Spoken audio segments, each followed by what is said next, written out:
Victor kecil keluar dari bunker di pinggir hutan dan melihat mayat-mayat korban monster bergelimpangan di jalan.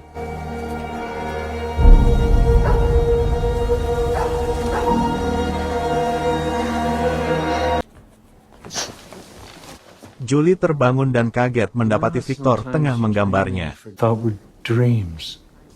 Victor lalu menyerahkan hasil lukisannya dan pergi. Sesaat kemudian salah satu penghuni rumah koloni datang, Trudy. Ia meminta Julie mengembalikan bantal yang ia pakai. Bantal tersebut rupanya miliknya.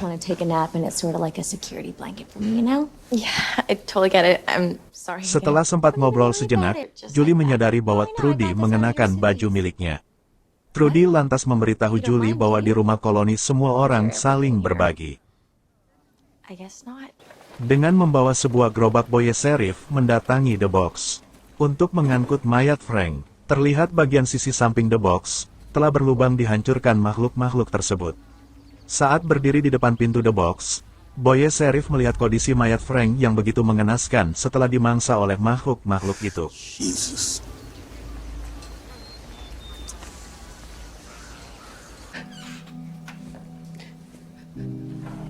Hati Sarah campur aduk melihat Liu menangis meratapi suaminya yang meninggal karena ulah Sarah. Di tempat lain, Tabitha juga sedang menangis meratapi nasib keluarganya yang kini terperangkap di kota monster. Saat Tabitha dan Jim sedang berbicara, Ethan muncul menanyakan apakah ibunya sedang menangis. No, honey, I just have a headache.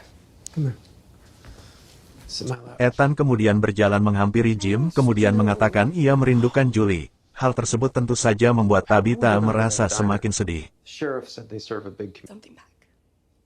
What are you gonna do? I'm going to unpack. Just organize our stuff. You sure? Yeah. Okay. Setelah menaikkan mayat Frank ke atas gerobak, Boyd Sheriff kemudian menutupi mayat Frank dengan kain coklat.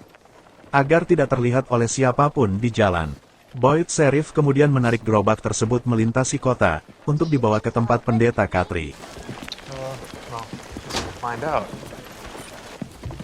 Di jalan, Jim dan Ethan sempat berpapasan dengan Boyd Sheriff yang sedang mengangkut jasad Frank. Ethan sempat menanyakan apa isi gerobak tersebut. Boyd Sheriff menjawab itu hanya beberapa persediaan.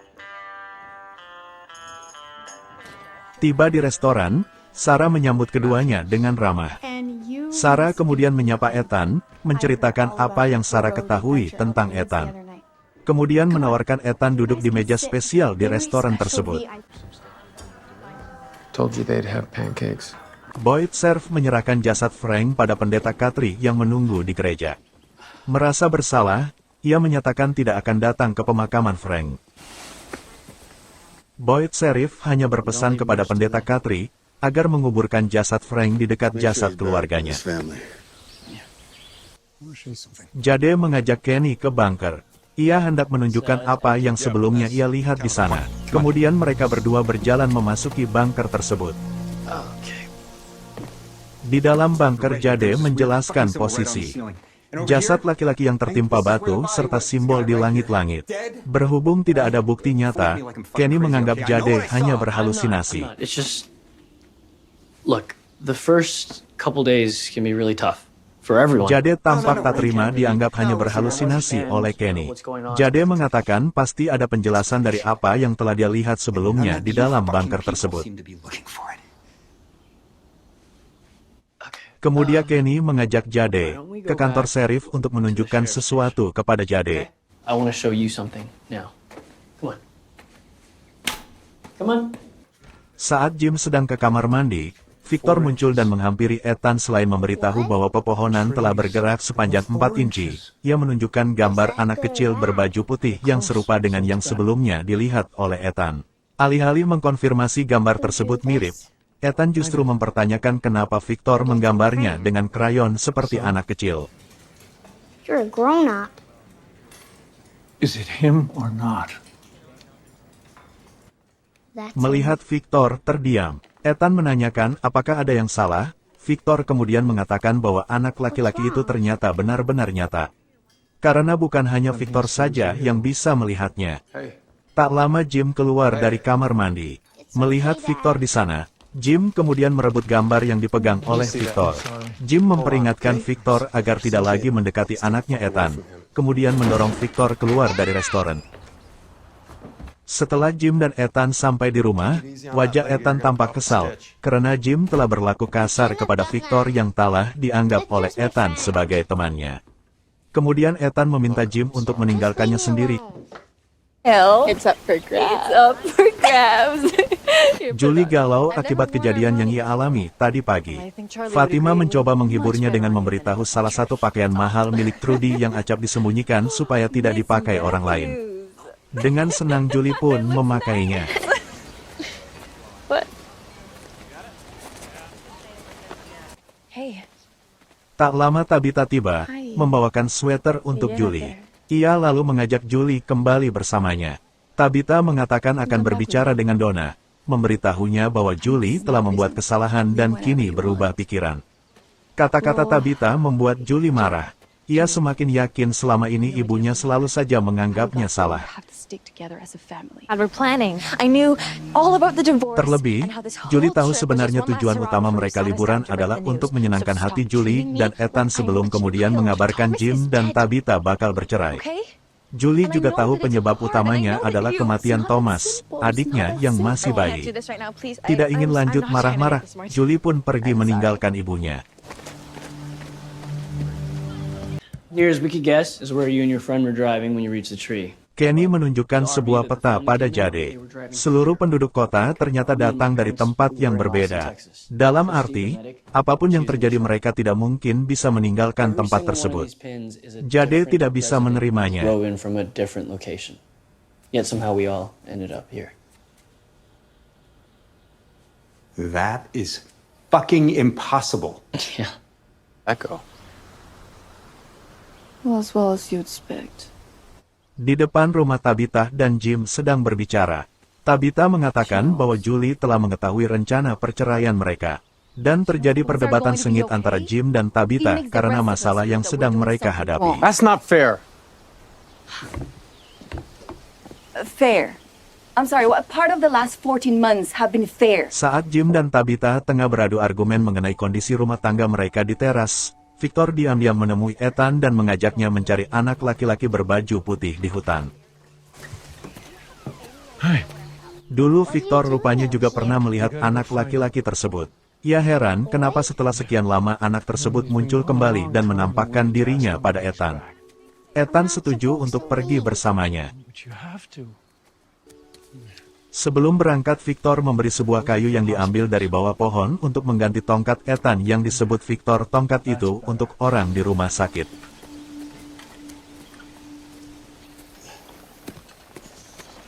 Katri menemui Boyd yang sedang memperbaiki The Box. Ia memahami rasa bersalah Boyd. Namun di sisi lain, Katri meminta Boyd untuk menerima kenyataan bahwa selama ini ia juga sudah menjaga kota tersebut dengan baik. Untuk melanjutkan itu, Boyd sebaiknya datang ke pemakaman Frank dan memberitahu warga bahwa segala sesuatunya akan baik-baik saja. You created order from chaos. You made it possible for people here to live again, not just survive. Pendeta You saved Katri this terus town, berusaha Boyd. menyemangati Boyd Sheriff, agar dia tidak terus menyalahkan dirinya sendiri atas kematian I Frank. still see your face when I close my eyes.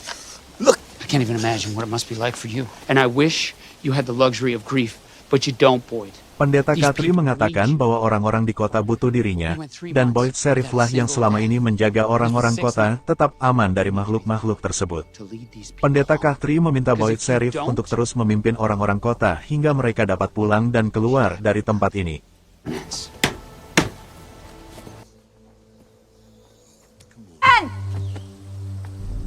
Oh my god, Jim. Jim dan Tabitha mendapati Ethan tidak lagi ada di rumah. Mereka bergegas mencarinya di hutan. Watch. Saat berada di hutan, Victor memperlihatkan sebuah pohon berlubang kepada Ethan. Kemudian Victor mengambil sebuah batu dan memberi tanda pada batu tersebut.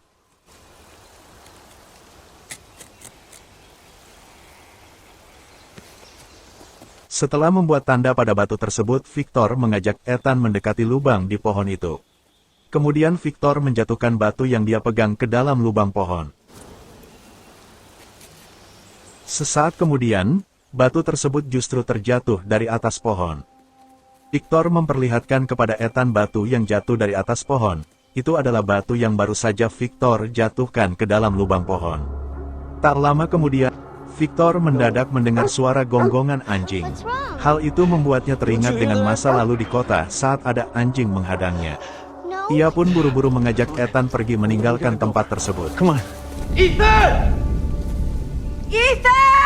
Jim dan Tabitha dihadang oleh beberapa ekor anjing di hutan. Victor tiba-tiba muncul bersama Ethan. Ia menembakkan pistol ke udara dan membuat anjing-anjing tersebut kabur. Oh my god, Ethan, come. Melihat Victor, Jim autogeram. Namun ia tidak bisa berbuat apa-apa mengingat Victor sedang membawa senjata. Di kamar, Victor bergegas mengecek gambar anjing yang pernah ia buat. Rupanya sama persis dengan apa yang baru saja menghadang Jim dan Tabitha. Ingatan masa lalu Victor muncul kembali. Anjing tersebut ternyata milik si anak laki-laki berbaju putih.